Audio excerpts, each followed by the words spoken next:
Hello, y'all. I'm coming at you from the beach today, and man, I love the beach. The sun, the sand, the water, and the waves are just immaculate. And it's easily my favorite place to be. Although I do wish I understood why I liked it so much. This love of the beach could be because I lived really far away from any beach up until I started college last year, and even then I'm not super close to the beach. Or maybe it's because my childhood Mario Kart game has 2.5 beach tracks in its retro selection. Or both, I'm not picky. As someone who's Gen Z, I'm legally obligated to have a massive bias for Mario Kart Wii and its Nitro tracks, and believe me, I have that covered in spades. But far fewer people look back fondly on its retro tracks, probably because they pale in comparison to the aforementioned Nitro tracks, and there certainly are some questionable choices as far as the tracks are concerned. But how do I feel about them? Well, let's find out together. As far as my criteria and ordering go, this video follows the exact same setup as my Mario Kart DS retro review video, which you should really go watch if you haven't. As a brief overview, I'll go over the unlocking requirements before discussing the tracks, as far as individual quality as choices, and changes from the original go, before putting it in either S, A, B, C, or D tier, and giving the full retro selection a ranking on a scale of 1 to 10. I'm doing the tracks in game order, so I'll start with the SNES tracks, and then the N64 tracks, and so on and so forth until we finish.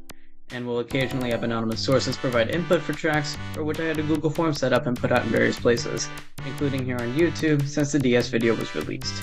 And with all that out of the way, let's get started. The Shell and Banana Cups are unlocked from the very beginning, and beating both of those cups unlocks the Leaf Cup, which when beaten unlocks the Lightning Cup. This only applies to the engine classes you beat the cups in, and you can unlock Mirror Mode by completely clearing 150cc. As a small note, you can only play karts in 50cc and bikes in 100cc until you completely clear it the first time, at which point you can play either karts or bikes. But yeah, this unlocking method is the exact same as the Mario Kart DS version, and therefore it's perfectly fine and infinitely better than Mario Kart Super Circuits. Hey, get out of this segment, you do not deserve to be here. Anyways, now let's tackle the SNES tracks. SNES Ghost Valley 2 is pretty basic, but I don't know, I kinda like it. The layout is pretty simple, but it's super satisfying to take those turns well, and the gimmick of the wall blocks falling if you run into them really helps to work with adjusting bad strategies and not making the same mistakes over and over again, which is a good gimmick for a Shell Cup track. I also really like this shroomless shortcut you can take near the beginning of the track, which comes at the risk of not having an item to defend yourself with, and the atmosphere is perfectly eerie despite its plainness. I don't think I can really put this any higher than B tier, but it's a track that I enjoy quite a bit. While it's certainly becoming popular in recent times, SNES Mario Circuit 3 has never been one of the biggest fan favorites in the franchise, and I can certainly see why. The layout is particularly curvy, which is certainly better than just an oval or the figure 8 esque layouts that have followed it, but there's no elevation changes whatsoever, and the theme isn't particularly unique. As we'll see later, this game is a bit bankrupt in the unique theming department, and this track is one of the ones that suffers the most. In addition, this being a Flower Cup track but being put in the Lightning Cup with no changes at all is super unsatisfying. And I think Mario Circuit 4 would have been a much better choice in that regard, seeing as it's a Star Cup track instead. It also is just a better track, so Mario Circuit 3 gets a C tier ranking instead, with its mediocrity not changing much in its transition to the Wii. However, this is our first track to get an anonymous review, and this anonymous source says about the track, a track based on pure driving and time trials and pure luck online. Dichotomy that sums up this game perfectly. As an avid time trialer, I love it. There's a rich time trial history here, and it is arguably the most skill-based track in the game. If you want to improve your driving skills, grind this track into oblivion. And now we've reached the N64 tracks, and first up is N64 Mario Raceway. Already we start to see the overlap thanks to the previous track, but the main difference is that this track is actually kinda decent. It's got a fun layout that actually has elevation changes, and there are also a ton of super fun mushroom cuts to take. I also enjoyed tricking off the pipe at the end of the track, which is a feature that hasn't been seen in too many Mario circuits overall, and the general racetrack aesthetic and the giant mushrooms along the track are pretty nice. I think this track is a solid B tier, which is about what I consider the average Mario Kart track to be, which is pretty good. We have another anonymous review for this track, and this source merely says, too much nostalgia. I can't quite tell if it's nostalgia for this track in this game or in its original incarnation, but regardless, I get it. Nostalgia is a powerful tool. Next up is N64 Sherbet Land, and yep, this track sucks. Ice physics are not very fun, I'm sorry. While I do like the penguins both as hazards and as creatures, and the cave section is kinda distinct visually and gameplay-wise, that really doesn't change the fact that this is just another generic ice track that's super frustrating to drive on and boring to look at. This is an easy D tier as far as I'm concerned, and it's not surprising that this was the only N64 track to not get an anonymous review. Now we have N64 DK's Jungle Parkway, and yep, this is a track. It's got a pretty nice jungle theme and the layout is pretty fun. I'm a big fan of the bridge and temple section at the end, and I do like the cannon disguised as a normal jump, although I do wish we had gotten this track in a game that had gliders, just so that would become a better track, instead of being about the same quality-wise as the original. Oh, and the lack of the projectiles being thrown at you for going off-road is a good change, considering this track is now a Leaf Cup track instead of a Special Cup track. It seems kind of annoying. I'll give it a B tier for being good for what it is, but it's not particularly exciting. An anonymous source says about this track, Mario Kart Wii delivers with its retro selection, excluding Mario Circuit 3, but that's not what I'm talking about. N64 DK Jungle Parkway sure has its pros and cons.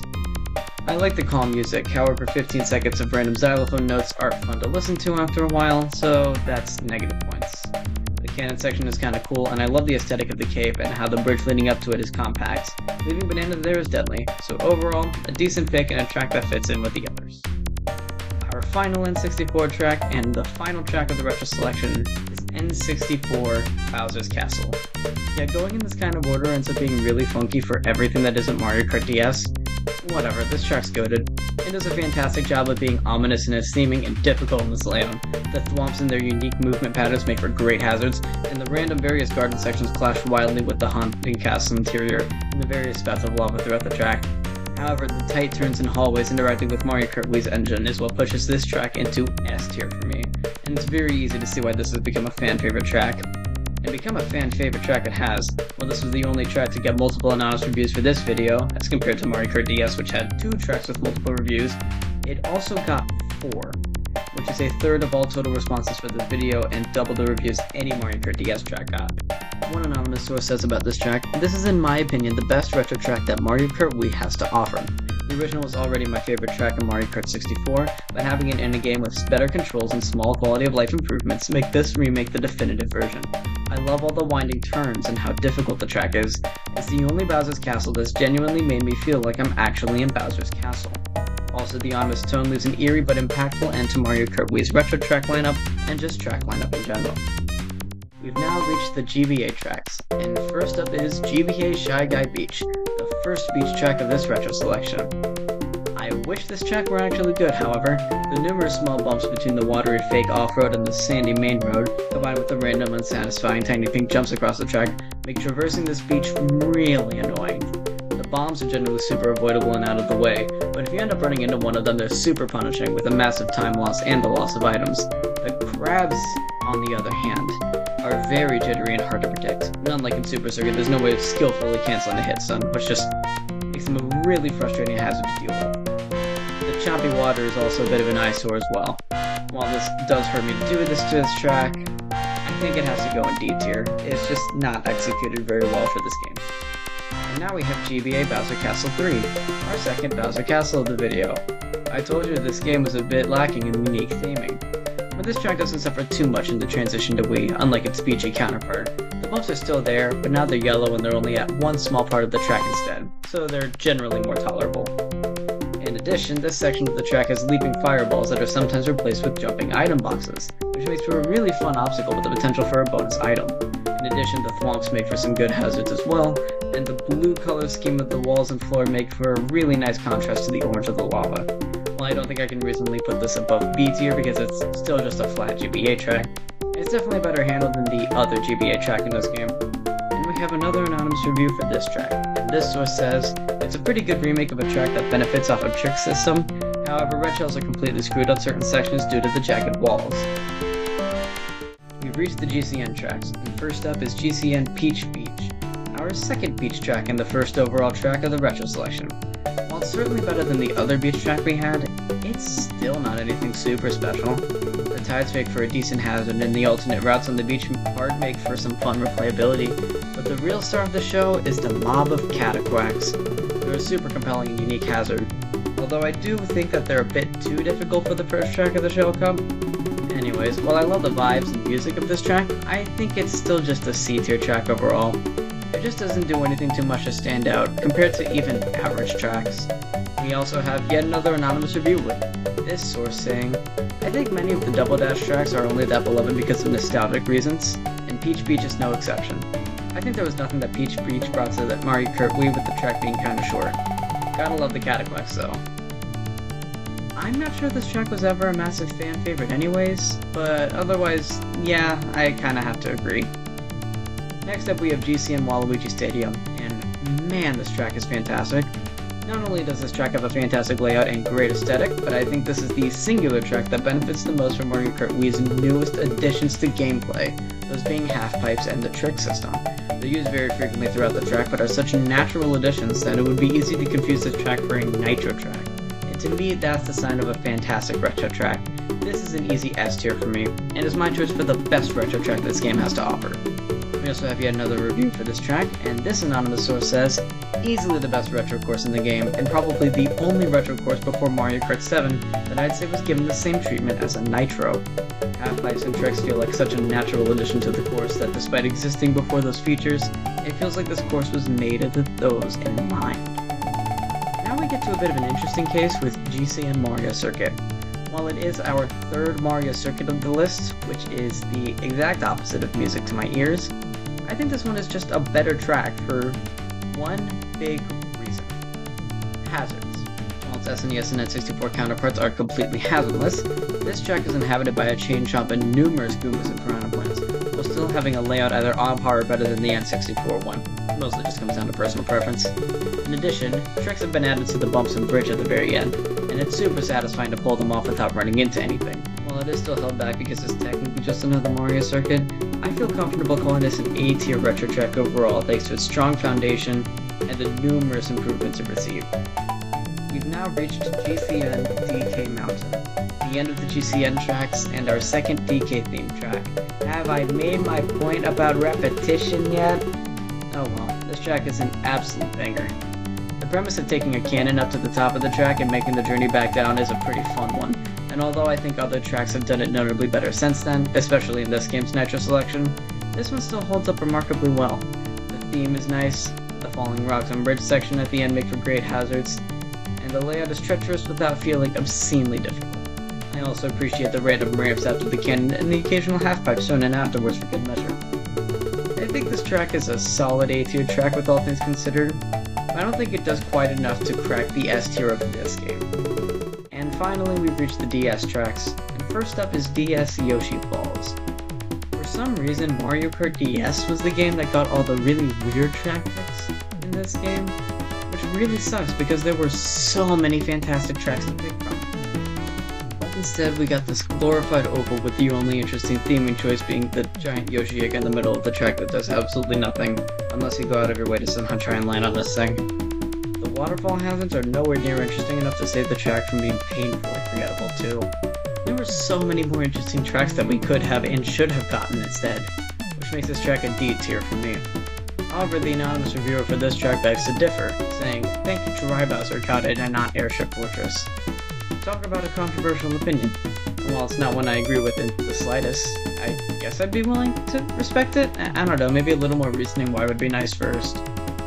Next up is DS Delfino Square, which I consider to be the half of each track I mentioned at the beginning. Unlike the other two, however, which unfortunately struggle in terms of standing out from the crowd, Delfino Square is a masterpiece of a track. The vibes are immaculate and the layout is amazing, with several hidden alternate routes and shortcuts that I didn't know about until like a year ago. But the best part has to be the absolutely massive drawbridge at the end of the track that's super satisfying to trick off of. This is an easy S tier as far as I'm concerned. And now we have our final anonymous source of the video, who says about this track slaps too hard. From the open field to alternate paths to a shore in the background, I still, to this day, never know why Mario Kart 8 Deluxe does not have this in as a track from Wii. I'm not gonna arm action on this one and just agree, especially considering Peach Gardens got this treatment. I'd sacrifice Stream Ridge for Delfino Square in a heartbeat if I'm being honest. And we now get into DS Desert Hills, the other controversial DS track in this game. The fact that the game with so many unique and interesting tracks in it got stuck with an oval and a generic desert track is a crime, but I find this track to be a bit better than Yoshi Falls, mostly because it has an actual layout. In addition, this track has some nice Super Mario Bros. 3 references throughout it that makes it not completely worthless, and the Pokies and Fire Snakes make for good hazards. It's not that bad, but it's still a low C tier pick for me. And last but not least, we have DS Peach Gardens, which is a very solid track in my opinion. The theming is very strong, and the layout is great, with the grass patches and bushes making for tricky turns, even without the chain chomps and Monty Moles in the way. It doesn't really feel like it should be a Lightning Cup track theming-wise, but it more than makes up for it with the gameplay, and it's a nice subversion for the more traditionally dangerous tracks in this cup. I think this track is a solid A tier overall.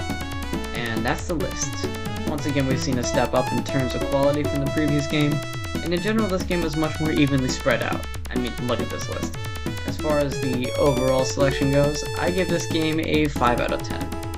It might seem kinda harsh considering how generally positive I've been to most of these tracks, but the mediocrity of some of these choices and the poor execution of others cannot be overstated. However, this is also the first to bring some truly top tier tracks to the table, even featuring the first S tiers of this series, and ultimately everything balances out for a nice, solid, middle of the road ranking. Well, that's it for this video, but there's still more to come. Obviously, next up in this series is Mario Kart 7, and the Google form to leave an anonymous review for that video is in the description and the pinned comment. But before I do that, I have another video planned that I wanted to get out in May, but ended up delaying because I wanted to flesh it out more and already had the May Circuit Medley video coming out anyways. But until then, thanks for watching, like and subscribe, and I'll see you all next time.